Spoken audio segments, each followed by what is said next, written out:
Hello, everyone, and welcome to today's lesson. My name is Anna. Are you struggling to remember vocabulary? Because that's what we're here to discuss. If you are, then I'm going to show you how to remember vocabulary. Okay, so as I said, my name is Anna. You're here watching on English Like a Native. And I've been doing this for quite a long time now. And over the years, I've picked up lots of different tricks and tips and strategies that work for some people. Not every strategy works for everyone. That's important to remember. But it's really good to know of all the strategies and all the different tips and tricks so you can try different things and find what works for you. All right, so let me move my slides on here. So in today's lesson, what are we going to do? Well, we're going to be looking at lifestyle choices that impact memory. So what additional factors are actually having an impact, a negative impact on your memory, your chance to onboard the vocabulary that you're trying to learn? We're also going to be looking at how you adjust your mindset for success. And we'll be looking at my 4-step strategy for retaining vocabulary. To retain is another word for to hold on to keep. You retain the vocabulary that stays in your mind for a long period of time. All right, so this is what we're going to do today. Now, there's one little thing I'm going to ask you to do. I want you to grab a notebook. Grab a notebook and a pen right now because I want you to start writing things down. If you're not in the habit of note taking, then that's one of the first big changes you need to make. And physical note taking is always much better for your long-term memory than typing things onto a device. Okay, so grab a pen and a notebook. And as we go through this lesson, I'm going to try and give you additional vocabulary, some new words, new phrases that you may not have come across before, but you like. And if you do hear something you like that you're not familiar with, please write it down, okay, in your notebook. Brilliant. So, as I said, my name is Anna, and I am here to support you in your English learning journey. If you would like some additional support, then I do have a free newsletter where I send out mini email lessons, as well as special offers and notifications of any new lessons like this one, so you don't miss out in the future. So if this is useful for you, then do sign up. It is free. There's a link in the description of this video. So let's get moving. You've got your notebook and your pen ready. So what are you experiencing? Well, you probably spend a lot of your time learning, but when you try to speak, your mind goes blank. There's a phrase for you. We regularly use this phrase, my mind's gone blank, to describe that moment when you can't think of the word that you need. Okay? So I'm trying to say, what is it? I'm trying to say, my mind's gone blank. I'm so sorry. My mind's gone blank. It's a very, very common phrase. You could also say, oh, Romelia, you've jumped the gun. To jump the gun is to go before the gun sets you off. I was just about to say, you could also use the phrase to draw a blank. We're connected, Romelia. It's like you're reading my mind. So your mind can go blank, or you can say, oh, I've drawn a blank. I've drawn a blank. To draw, this actually came up in my Telegram group recently, yesterday. To draw is like when you put your hand in to a pot that has lots of options in it. Imagine you're doing a raffle and there's lots of tickets in there all folded up and you don't know which one's going to come out, but you plunge your hand into the pot and you draw one ticket out. So it's the one that you pick. You open it to say, oh, it's number 45. So you draw a raffle ticket, but we can also say, I've picked out of my mind nothing. It's a blank. There's nothing on this one. I've drawn a blank. Okay, so your mind goes blank, you draw a blank, but you can also say, oh, the words escape me. The words escape me. Ah, Ray, you've also jumped it. There you go. A word or a phrase escapes our memory or escapes our mind. Or you could just say, oh, the words escape me. I don't know. Okay. So those are a few new phrases for you there, hopefully. What next? How else are you feeling? Well, you might know what you want to say, but you're struggling to find those words. Maybe you've never even learnt those words in the first place, or you heard them once, but you just can't find those words. You could be at a loss for words. Romelia, you are on the ball today. You are on the ball. Okay. So you're struggling to find those words. You can't find the right words to express yourself in the moment, which is particularly frustrating in the workplace. Or if you need to achieve something, perhaps you're at the doctor's and you're just trying to explain how you're feeling or what's been happening, and you can't find the right words to express what you need to communicate. And it's really, really infuriating. What you want is to be able to speak freely. Now, another word for being free is to liberate. To liberate. You might want to liberate your English tongue. You just want to be free without restraint to speak and to communicate. You don't want to have this barrier of this blank mind constantly drawing a blank, forgetting the words escaping you. And you certainly don't want your efforts to be a waste of time. I don't know how often you spend each week learning new vocabulary or revising vocabulary, but let's say you spend 2 hours a week specifically on learning new words. You don't want those 2 hours a week to be wasted.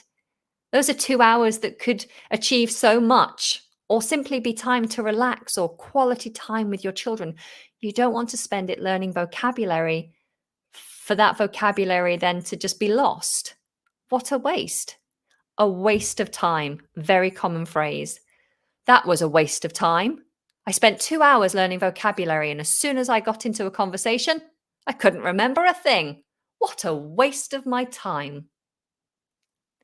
Another way of saying a waste of time is you could say something is a fool's errand. A fool's errand.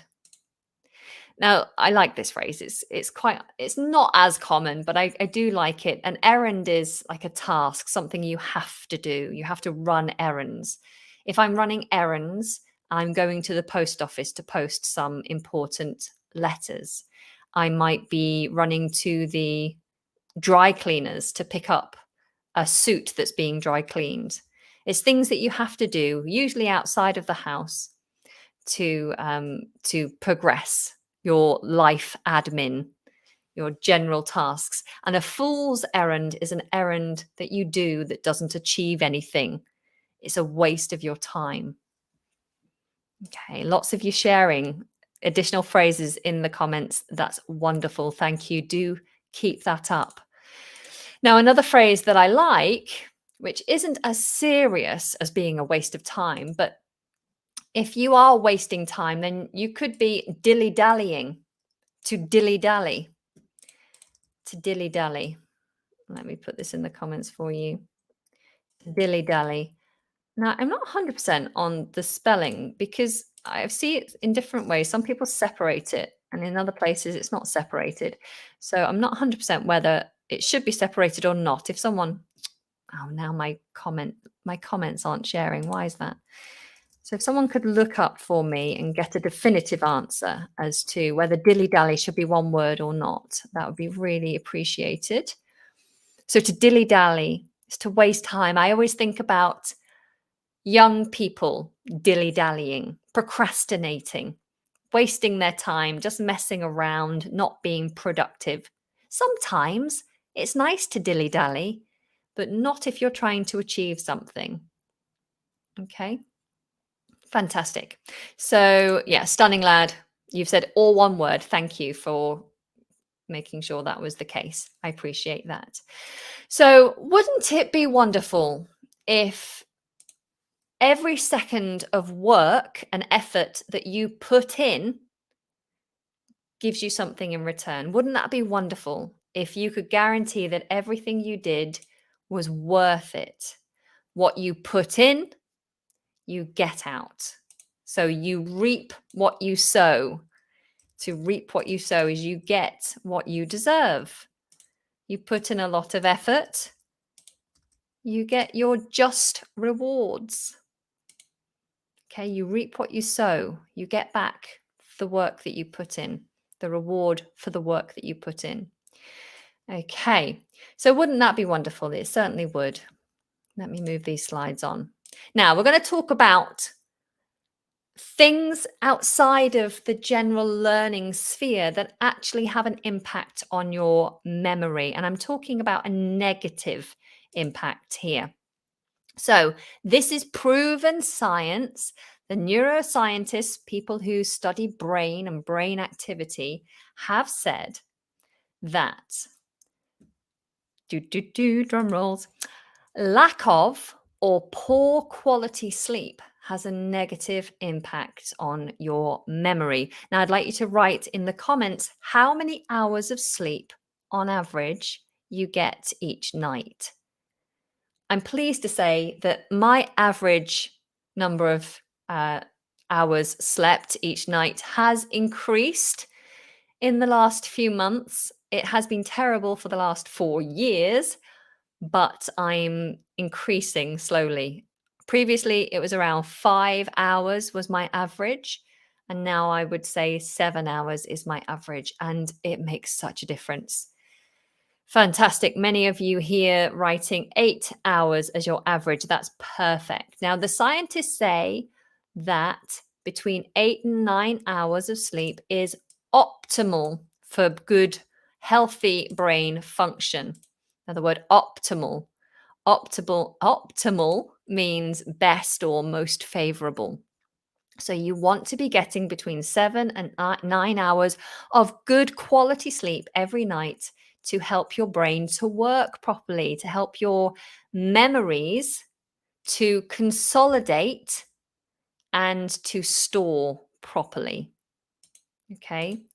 So if you're not sleeping well, you'll know because you'll wake up feeling quite groggy. Groggy is a great descriptive word. I like to use this word. If you wake up feeling a bit, "Ugh," then you can. That's a good description, isn't it? A bit. "Ugh." Then you could say, "I feel groggy." I feel groggy. It's when your head feels cloudy, not clear. You don't feel energized. Maybe you have a bit of a headache. Maybe your throat's a bit dry and sore. You feel groggy. Groggy. And you may also just generally feel that you're not well rested. You're not well rested. And you might feel desperate for a power nap. A power nap. I used to actually enjoy having a power nap before I had children. I'm not really allowed power naps anymore. I don't have time. But a power nap is when you have a very short nap in the middle of the day to refresh your brain. And actually, it's supposed to be very good for you.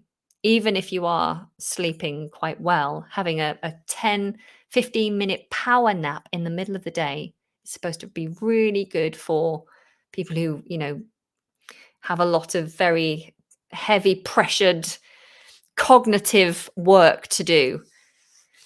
Sometimes it really helps me. You'll also find that if you are tired, you're not sleeping well, you might doze off. To doze off. So you might doze off at your desk, get caught by your manager and told off. Maybe you have to sneak to the toilets and doze off sat on the loo just for 10 minutes, a little power nap in the toilet. I've never done it, I promise. To doze off. To doze off. Oh, did I just doze off? I'm sorry. Okay. So there's a few extra words for you. Now, sleep, critical. What's the other thing that neuroscientists say? Well, lack of exercise is also negatively impacting your memory function. Now, we're talking about aerobic exercise here. So, getting your lungs going, getting lots of air into the body, getting the heart pumping a little bit faster. How often do you work out? Do you work out once a week, twice a week, 3 times a week? This is something else for me that has recently increased. I'm now able to get back into my regular exercise routine because I'm sleeping better. So I feel better.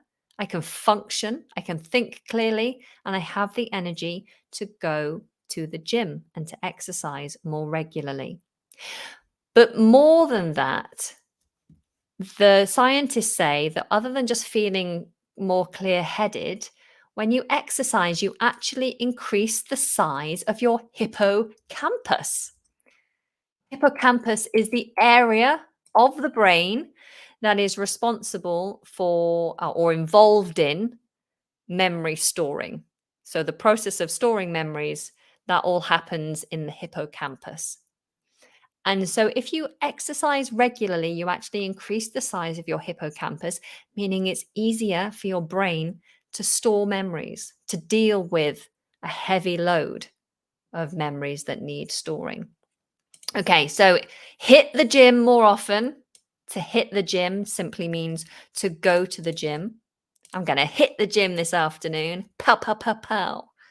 You're not physically punching the walls of the gym. It just means I'm going to go to the gym. I'm going to do it. Okay. Yeah, hit the gym more regularly and work out at least 2-3 times a week if you can. And then the other thing that impacts your memory negatively is distraction. And we live in a world full of distraction. Our technology, it's so wonderful in so many ways, but it also has a negative impact on our ability to focus. And if you are not actively focusing on one thing, then your brain suffers. Your ability to turn things into long-term memories suffers. But luckily, all of these things are things that are completely in your control. So you can improve your sleep quality and quantity. You can improve the amount of times you work out in a week. Sometimes it's hard, but you can do it. And you can help yourself to focus by removing distractions when you are actively learning. It's something that I have to do when I'm working. There are certain activities that I do in work that need my full attention. Otherwise, the activities take me so long and they're just not as good. So I have to turn everything off. I have to move my phone out of sight. It's on silent. And I just make sure that I ignore any notifications and just focus on one thing. Okay, so you can do that too. Now, this is, just general physical impacts on our memory. But there's another impact, and it's internal. It's you and your mindset. This might also be a reason why you're struggling to remember vocabulary. So, what are these mindset problems? Well, the first thing is you might have unrealistic expectations.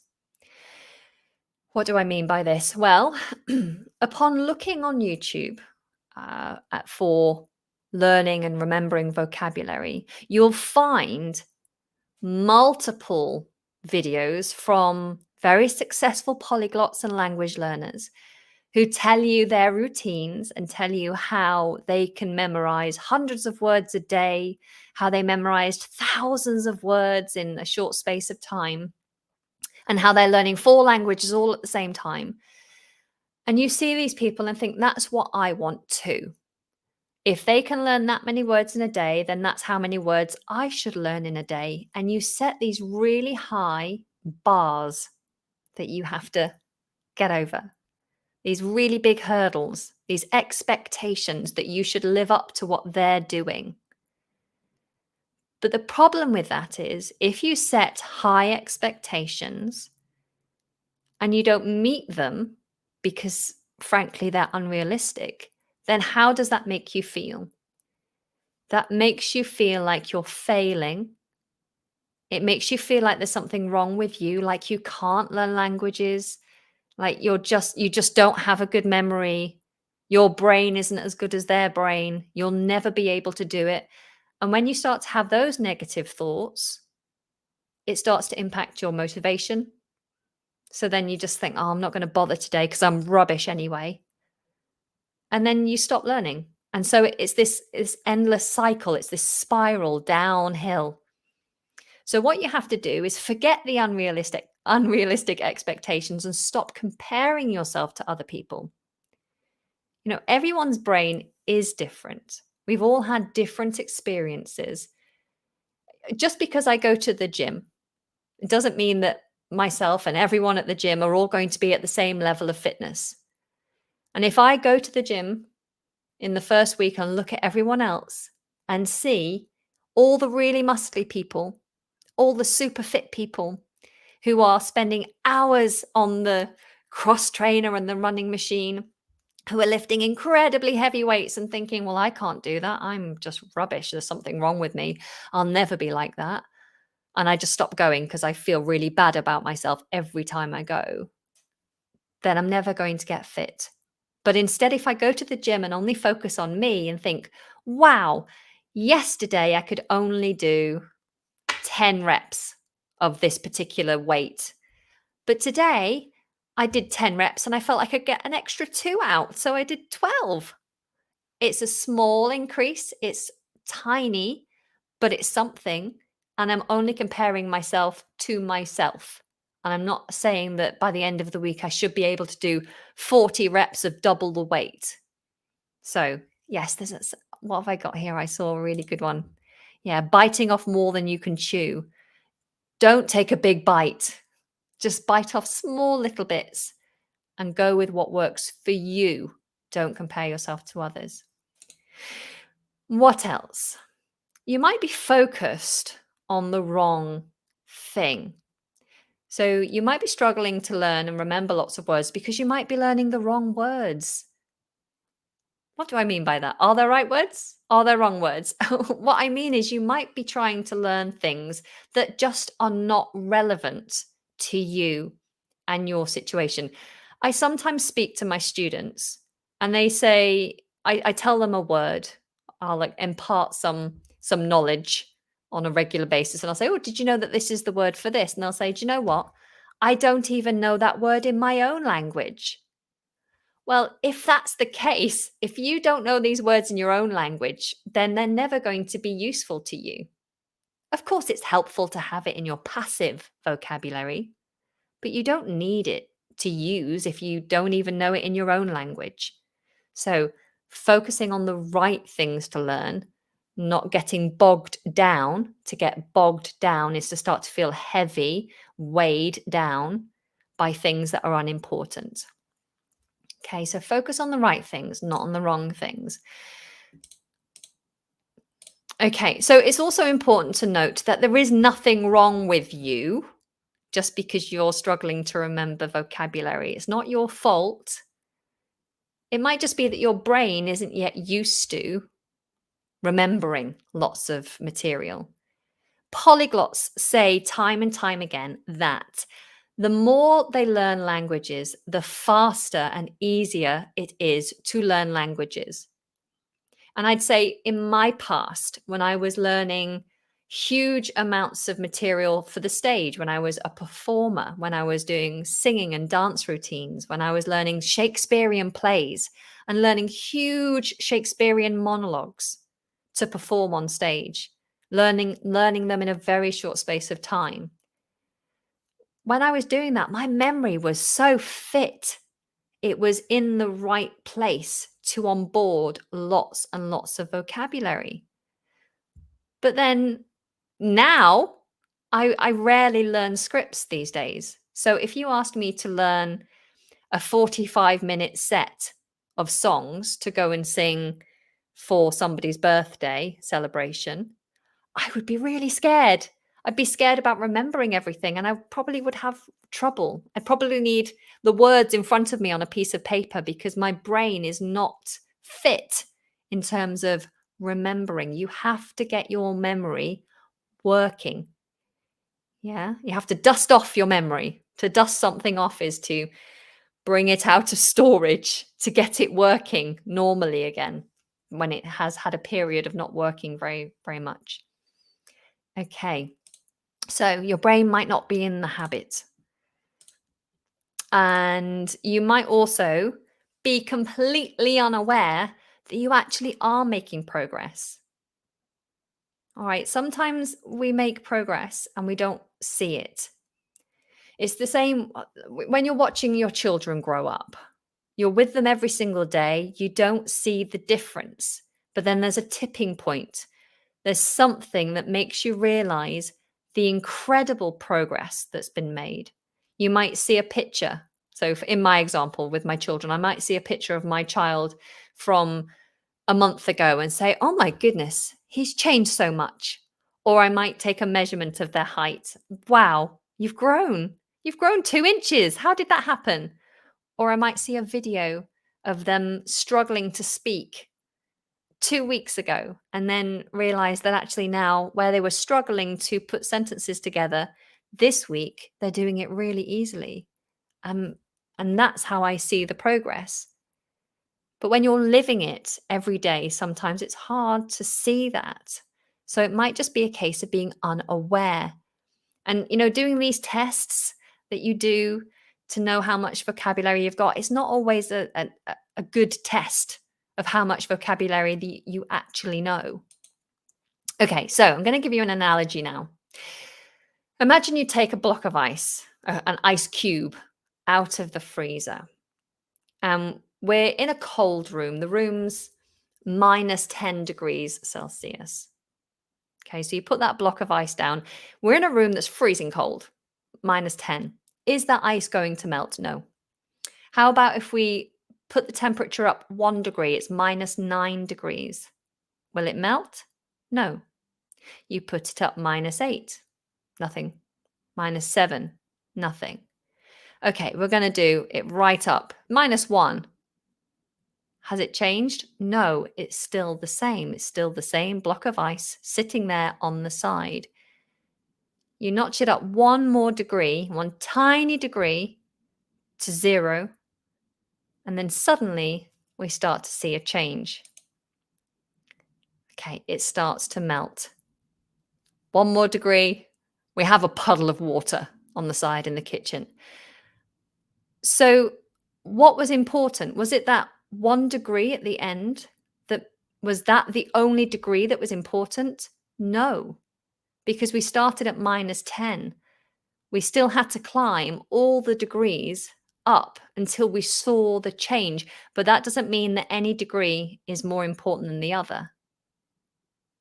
Okay, so my point is you might not see the change, but there's an awful lot going on, and you're building an iceberg, and eventually you'll see the tip of the iceberg, but there's so much more that's going on underneath.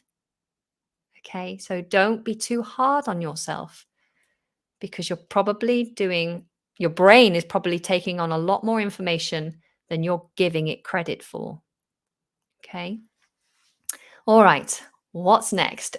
How can we actually start to make a difference? Well, there are lots of methods that you will find, and there are so many good methods for you to explore, but this is a completely different lesson. But some of the things that I would point out that you could try are looking at mnemonics, looking at mind maps. I think they're also called spider maps these days. It was mind maps when I was teaching mind maps. Loci, which is, or sometimes it's called a mind palace, I think, where you use locations and routes that you know really well and placing memories along those routes or in those places. And these are very effective memory techniques. But I'm not going to talk about those today. I'm going to give you something different. So, my biggest piece of advice to you is to learn more, you need to do less. What am I talking about? I'm telling you to learn less? No, I'm telling you to do less. So, in order to increase your vocabulary, you need to cut down your word list. Now, I hope that all of you who are serious language learners have a list somewhere. You have your notes somewhere. Maybe if you're using flashcards, you've got spaced repetition apps. You're doing some form of review of your list that you continuously add to. So if that's what you're doing, I want you to look at your list and be very, very harsh. I want you to cut that list down. I want you to take only the most relative words that are relative to your life, that you would actually use in your own language and that you use on a daily basis. Okay? I know that it's good to know lots of vocabulary because people talk to you about things that maybe you don't talk about very often, but you need to know about those things. That's something different. What we're looking at now is your active vocabulary. What vocabulary do you use on a daily basis? What do you say in your own language on a daily basis?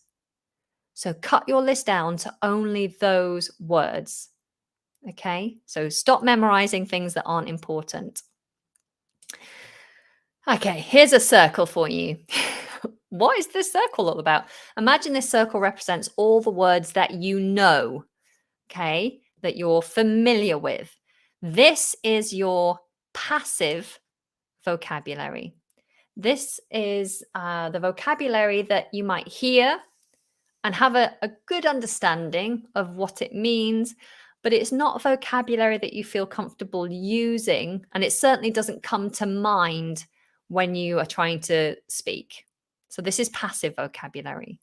And believe it or not, natives have a large passive vocabulary too. There are many things that I hear. And actually, before I was an English teacher, there were many words that I would hear, have a general understanding of, but I didn't deeply know those words. And I rarely used them, if at all. So this is your passive vocabulary. It's huge. And what is this tiny little yellow dot? Well, this dot represents your active vocabulary. Okay, so this is a vocabulary that you know, you deeply understand, and you use on a daily basis. Now, I want you to remember that, oh, hang on, let me not go too far ahead. I want you to remember that learning language, it's a marathon, okay? It's not a sprint. I don't want you to be rushing to learn as much vocabulary as you can. You have to remember the story of the tortoise and the hare.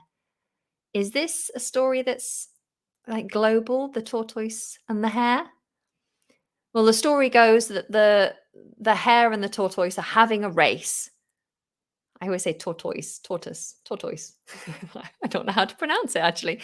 They're having a race, and the hare is really, blasé. I'm going to win, obviously. You want to race me? How ridiculous. I'm the fastest thing by far. And he's just so caught up in himself. He thinks he's so wonderful that he takes a number of breaks. He falls asleep. He has a nap during the race. So he keeps rushing ahead and then stopping and resting. Where the tortoise just continues step after step. He isn't worried. He doesn't try to think, I have to be fast. He just thinks, I'll get my head down and I'm gonna run. But he can't run. He just steps very slowly. And in the end, it's the tortoise that wins. The hare doesn't win because he's just too arrogant. He doesn't try hard. He thinks he's wonderful. And my point is that slow and steady wins the race. So be slow and steady. Okay, so Let me move on to the next slide and explain it. So, what I want you to think of when you're moving forward to learn vocabulary is wide exposure, but narrow focus. So, although I want you to cut your word list down, I don't want you to stop exposing yourself to a huge variety of vocabulary. Okay. But this passive vocabulary, that can be done with passive learning, just listening to podcasts, listening to radio stations, watching TV programs in English, watching YouTube videos. This can all be passive. But when you're doing your active focusing, your active work, narrow it right down to a very small amount of vocabulary. Okay, so this is the time when you remove all distractions, when you go somewhere nice and quiet, you get your pen and your paper and you sit and you're making notes and you're speaking out and you're doing your focused work. That is where your narrow focus is going to be.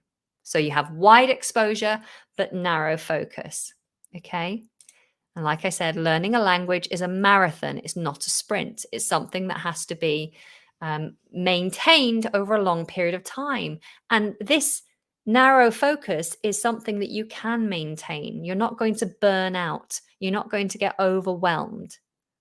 You continue to have wide exposure, but you're just doing a little bit of laser focused work every day.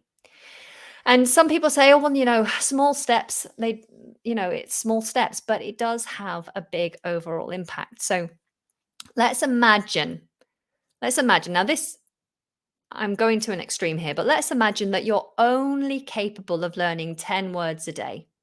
That's not a lot. Let's say you're only capable of 10 words a day. Yeah? Just for argument's sake. Well, 10 words a day, it's not very much. But if you do 10 words a day, and we all know that each of you is much more capable than that, but if you're only capable of 10 words a day over a month, 10 words a day is 300 words over an average month. So that's 300 words. That's a little bit more meaningful. And imagine that you do not pick up speed with your learning, which is unlikely because most students learn vocabulary exponentially, meaning the growth curve, it doesn't go like this, but it goes up and up and up. It keeps increasing. So most students do learn like that if they're consistent.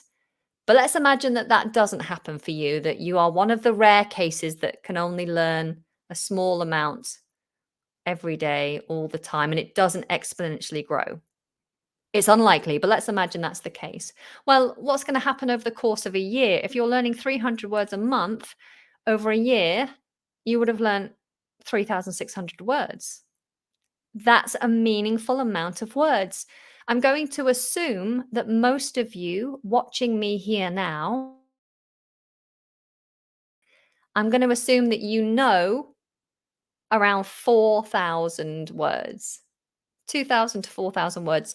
So by learning 10 words a day, you're going to nearly double your overall active vocabulary. Okay. And the thing is, this is your active vocabulary. So this is the tip of the iceberg. If you continue to do passive listening, passive work on your English, then you're going to have this vast amount. Vast is a great word. It just means huge, large, vast, V-A-S-T. You're going to have a vast amount of passive vocabulary. Enormous is another word that I love. Enormous. I always think of an elephant. Enormous. A vast amount of passive vocabulary, which is an overall enormous amount of things that you've learned, words that you've learned. Okay. Now, also, besides that, there's going to be a lot of words as you increase your overall vocabulary that you're going to be able to guess. And that's how, natives learn as well. There's a period, even as adults, we just guess at what words mean because we have the root words. So let me give you some examples. Most of you here will know what the word awesome means because everyone uses that word. Oh, that's awesome. Awesome. Thanks for joining. Awesome. And we tend to do a thumb up. So we know what awesome means. It means great. It means wonderful. It means the best. You're awesome. So if I say to you, I'm in awe of someone. Oh, wow, he's amazing. I'm in awe of him. In awe of him. Because you know the word awesome, you're going to get a sense that in awe of someone means that you think they're awesome. Yeah, so you're going to guess that awe and awesome are connected. And so then there's another phrase that you've got in your vocabulary bank. When you come across it, you go, oh, okay, I think that means I think they're awesome. To be in awe of someone. Let me just put that on screen for you so you can see it. To be in awe of someone. Oh, you're amazing. I'm in awe of you. Okay, and there are other roots that aren't as obvious. So, for example, you might learn that the root word mort, which means death. You might not know that word specifically, but from playing computer games, for example, you might know the word mortal, or you might have seen films, like some of the superhero films or the Harry Potter films where they talk about the mortals. To be mortal means that at some point you will die. So you live only for a short time and eventually you'll die. You're mortal. Okay. So then if you know that, if I say to you the word immortal, I'm mortal, but he's immortal, or I want immortality, you start to get a sense of, okay, so maybe that's the opposite of mortal. If one is mortal means they're going to die, immortal means you never die, you live forever. Or if I say to you, hi, I have quite an unusual job. I am a mortician. I'm a mortician. I work on preparing dead bodies. I'm a mortician. And the opposite of mort, well, death, is life. And the root word for life is bio. Bio.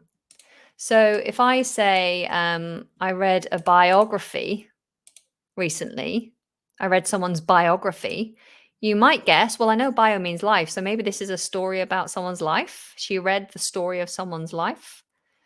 Or if I tell you that I've studied biology at university, I'm really into biology, then you'd know that's the study of life and things that live. Okay.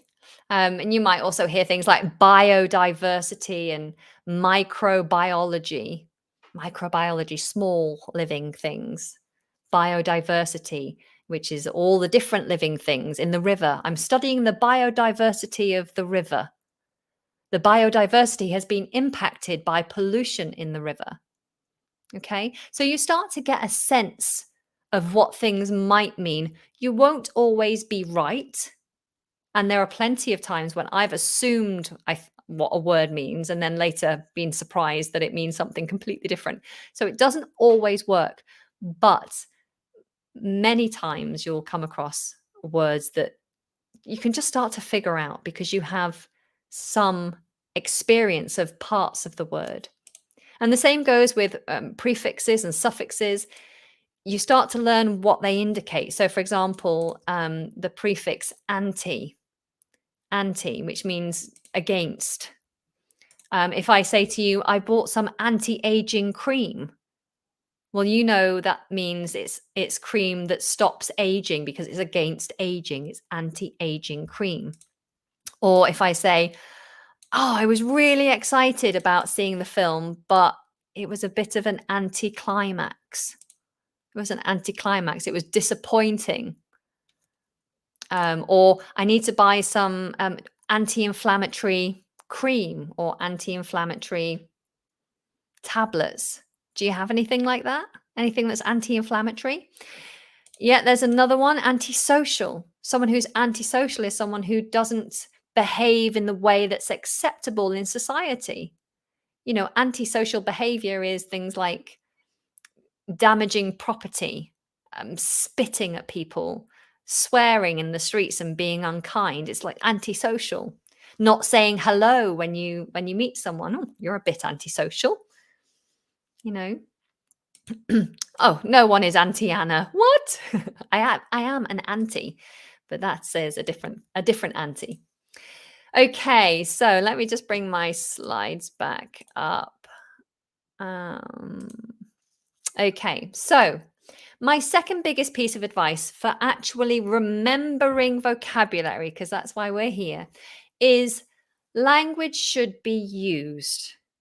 Okay, so you need to use it. You need to make language useful, which you're going to do by cutting down your list to only the useful words.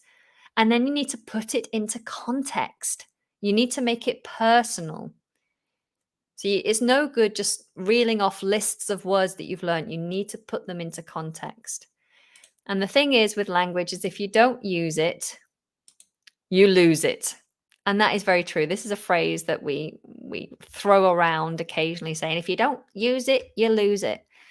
And it's very true. I at one point was able to play the piano to a relatively good standard, and now I can barely do my scales because I haven't played piano in years, and it's very disappointing.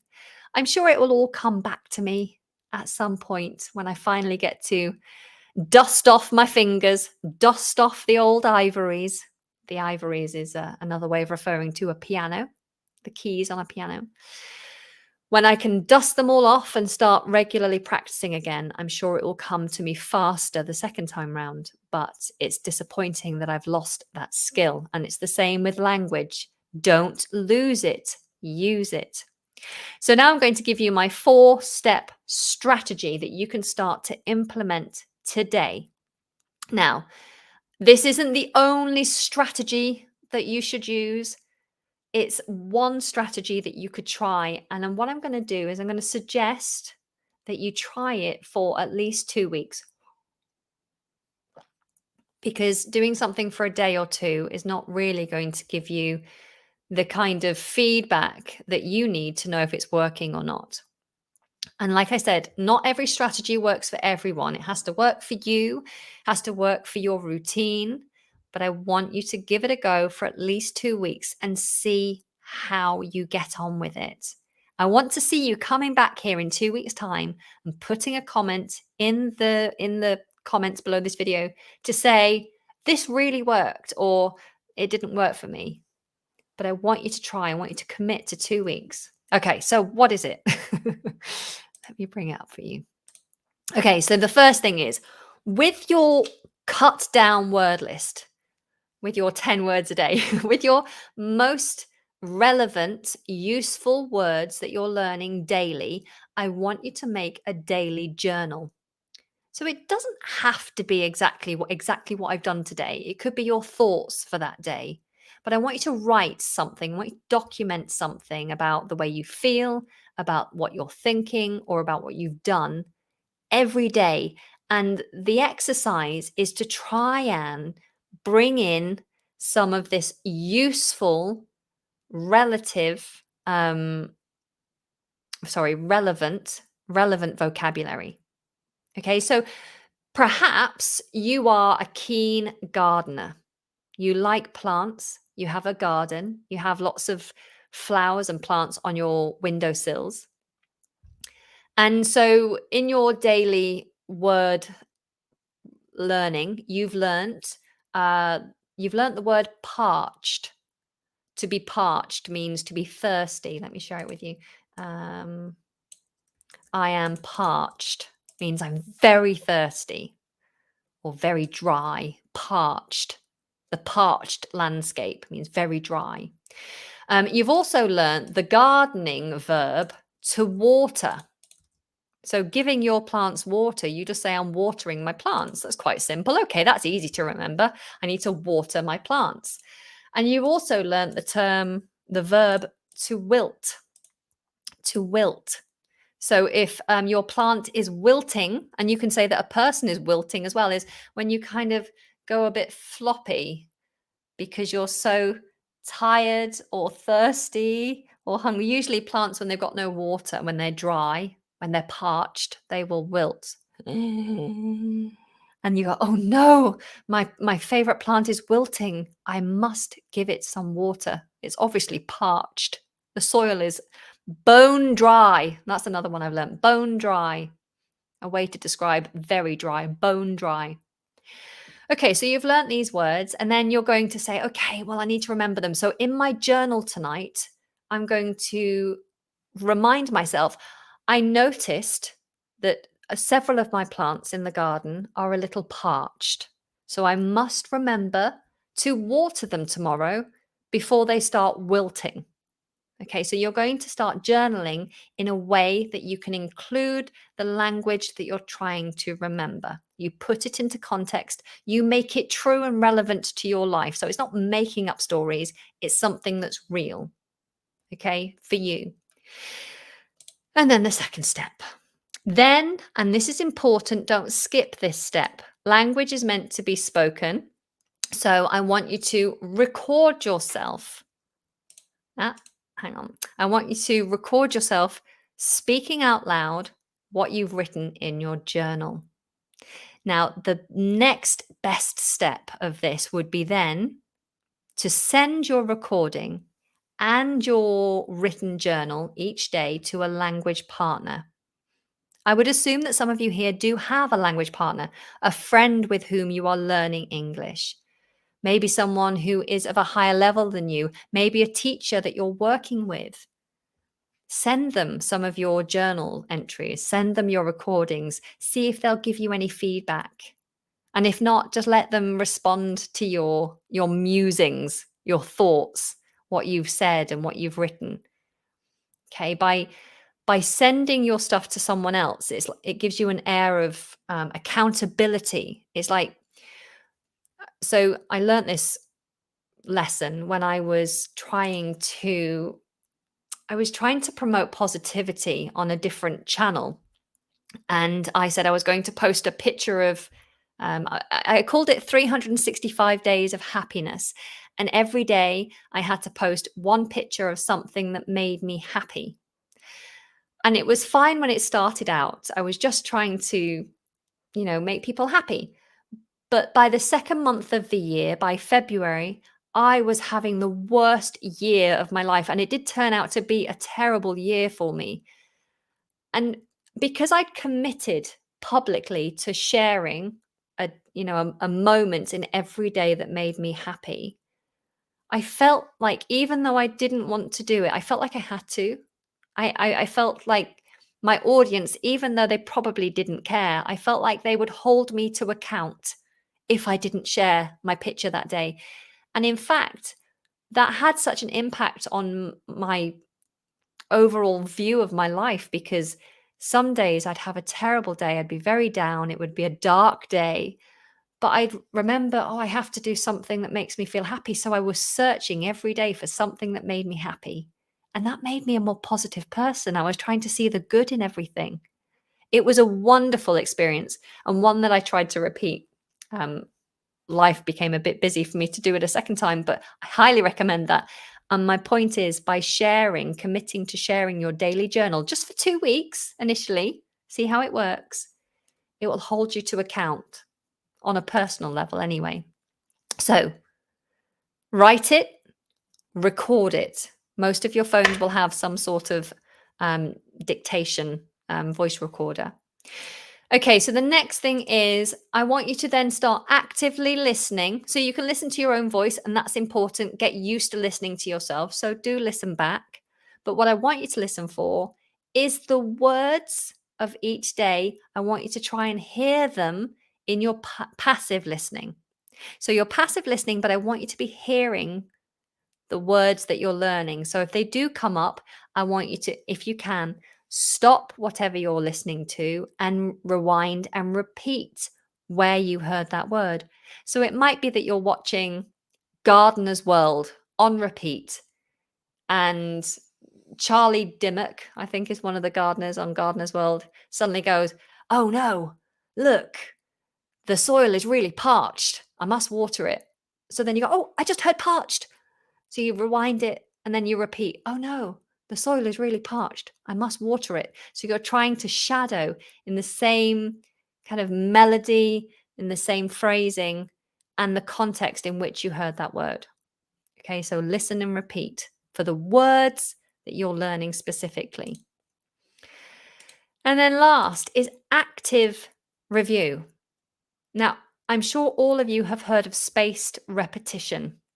If you haven't, you need to look it up. Spaced repetition is one of the most effective ways to memorize vocabulary. So you should be including spaced repetition in your toolbox of things to do to learn English. There are lots of apps out there that offer support with spaced repetition, and it's just a way of repeating things that you've learned over a period of time to allow it to embed into your memory. Now, spaced repetition is good, but the problem with it is if it's just individual words, then you're not getting as much benefit because it's not reviewed in context. So I want you to do active review where you're taking a few extra moments to take the word. So you're doing your spaced repetition. You learnt these words a week ago. You're reviewing them tonight for 5 minutes. Take the word, put it into a new sentence that's relative, and then repeat it. So don't just repeat the word, repeat it in a context and say it out loud. So this is active review. It's not just looking, yet another one, yet another one, yet another one. Make it active, get involved. And the other thing I'd say is do also switch up your resources and your methods.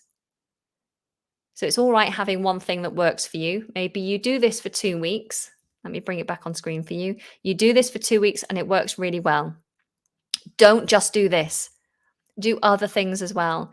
Don't just listen to the same podcast. Listen to multiple podcasts. Change it every week. You know, you have to keep challenging your brain and giving your brain different experiences and different inputs if you want it to be top notch. If you want it to work really well, you need to keep your brain on its toes. It doesn't know what's going to come next. Keep it on its toes. Okay? So hopefully you found that helpful. Hopefully you've made a note of this. Of course, this video can be rewound if you need to go back over anything. But please do commit to this for a couple of weeks and come back and tell me how it's worked for you in 2 weeks' time. I will be looking out for your comments and I will be responding to you. So please do let me know how you get on.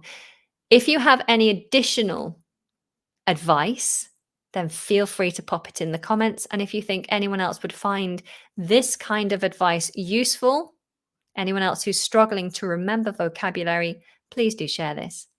Now, next week, I will be going live again a couple of times.